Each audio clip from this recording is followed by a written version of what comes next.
How do you pronounce this famous and very useful expression in English? Let's break down the different pronunciations. In British English in the UK, it's said as without further ado.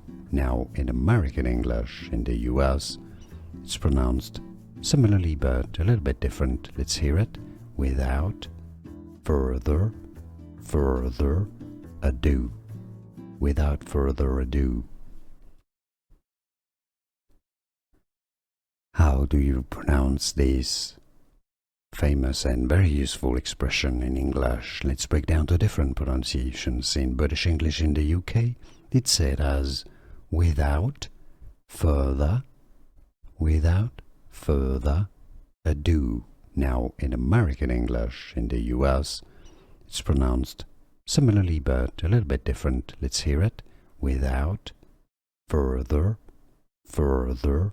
ado. Without further ado.